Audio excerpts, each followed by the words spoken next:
ಸುರ್ಜಿವಾಲಾರವರು ಮುಖ್ಯಮಂತ್ರಿಗಳು, ಉಪಮುಖ್ಯಮಂತ್ರಿಗಳು, ಸಚಿವ ಸಂಪುಟ ಒಂದು ದೊಡ್ಡ ನಾಟಕ ಮಂಡಳಿ ತಲೆಗೆ ಕೂಲಿ ಕಾರ್ಮಿಕರು ಕಟ್ಕೊಳ್ತಕ್ಕಂಥ ಟವಲ್ನ ಕಟ್ಕೊಂಡು ಏನೇನು ಮಾಡಿದ್ರು ನಿನ್ನೆ ದಿನ ನಾಟಕ ಎಲ್ಲ ನೋಡಿದೀವಿ ನಾವು. ಇಡೀ ರಾಜ್ಯ ನೋಡಿದೆ. ನಾನು ಒಂದಷ್ಟು ಪ್ರಶ್ನೆಗಳನ್ನ ಕಾಂಗ್ರೆಸ್ ಅವ್ರಿಗೆ ಕೇಳಲಿಕ್ಕೆ ಬಯಸ್ತೇನೆ. ಮಹಾತ್ಮ ಗಾಂಧೀಜಿಯವರು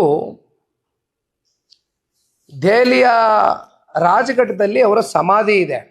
ಇವತ್ತು ಅಂತಾರಾಷ್ಟ್ರೀಯ ವಿಮಾನ ನಿಲ್ದಾಣಗಳೇನಿದೆ ಅದು ಡೆಲ್ಲಿ ಇರ್ಬೋದು, ಹೈದರಾಬಾದ್ ಇರ್ಬೋದು, ಯಾರ ಹೆಸರಿಟ್ಟಿದ್ದೀರಿ? ಮಹಾತ್ಮ ಗಾಂಧೀಜಿಯವ್ರ ಹೆಸರಿಟ್ಟಿದ್ದೀರಾ? ದೆಹಲಿಯ ಇಂಟರ್ನ್ಯಾಷನಲ್ ಏರ್ಪೋರ್ಟ್ ಹೆಸರು ಯಾರ ಹೆಸರಿಟ್ಟಿದ್ದೀರಿ? ಇಂದಿರಾ ಗಾಂಧಿ ಅವ್ರ ಹೆಸರಿಟ್ಟಿದ್ದೀರಿ? ಹೈದರಾಬಾದ್ನಲ್ಲಿ ರಾಜೀವ್ ಗಾಂಧಿರವ್ರ ಹೆಸರಿಟ್ಟಿದ್ದೀರಿ?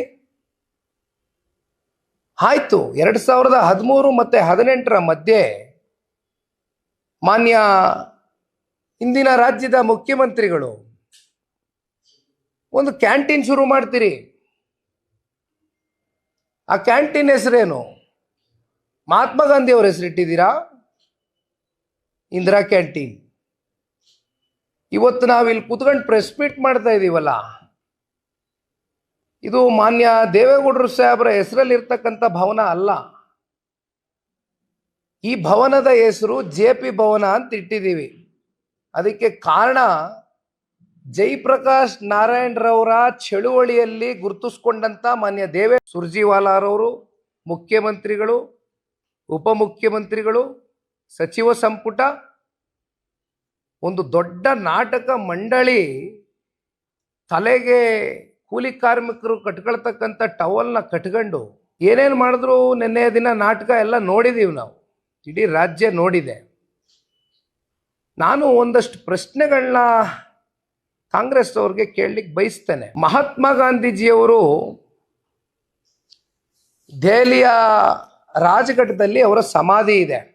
ಇವತ್ತು ಅಂತಾರಾಷ್ಟ್ರೀಯ ವಿಮಾನ ನಿಲ್ದಾಣಗಳೇನಿದೆ ಅದು ಡೆಲ್ಲಿ ಇರ್ಬೋದು, ಹೈದರಾಬಾದ್ ಇರ್ಬೋದು, ಯಾರ ಹೆಸರಿಟ್ಟಿದ್ದೀರಿ? ಮಹಾತ್ಮ ಗಾಂಧೀಜಿಯವ್ರ ಹೆಸರಿಟ್ಟಿದ್ದೀರಾ? ದೆಹಲಿಯ ಇಂಟರ್ನ್ಯಾಷನಲ್ ಏರ್ಪೋರ್ಟ್ ಹೆಸರು ಯಾರ ಹೆಸರಿಟ್ಟಿದ್ದೀರಿ? ಇಂದಿರಾ ಗಾಂಧಿ ಅವ್ರ ಹೆಸರಿಟ್ಟಿದ್ದೀರಿ?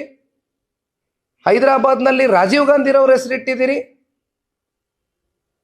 ಆಯ್ತು, 2013 ಮತ್ತು 2018 ಮಧ್ಯೆ ಮಾನ್ಯ ಇಂದಿನ ರಾಜ್ಯದ ಮುಖ್ಯಮಂತ್ರಿಗಳು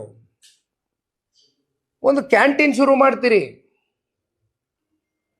ಆ ಕ್ಯಾಂಟೀನ್ ಹೆಸರೇನು? ಮಹಾತ್ಮ ಗಾಂಧಿ ಅವ್ರ ಹೆಸರಿಟ್ಟಿದ್ದೀರಾ? ಇಂದಿರಾ ಕ್ಯಾಂಟೀನ್. ಇವತ್ತು ನಾವಿಲ್ಲಿ ಕೂತ್ಕೊಂಡು ಪ್ರೆಸ್ ಮೀಟ್ ಮಾಡ್ತಾ ಇದ್ದೀವಲ್ಲ, ಇದು ಮಾನ್ಯ ದೇವೇಗೌಡರು ಸಾಹೇಬರ ಹೆಸರಲ್ಲಿ ಇರ್ತಕ್ಕಂಥ ಭವನ ಅಲ್ಲ. ಈ ಭವನದ ಹೆಸರು JP ಭವನ ಅಂತ ಇಟ್ಟಿದ್ದೀವಿ. ಅದಕ್ಕೆ ಕಾರಣ ಜಯಪ್ರಕಾಶ್ ನಾರಾಯಣರವರ ಚಳುವಳಿಯಲ್ಲಿ ಗುರುತಿಸ್ಕೊಂಡಂಥ ಮಾನ್ಯ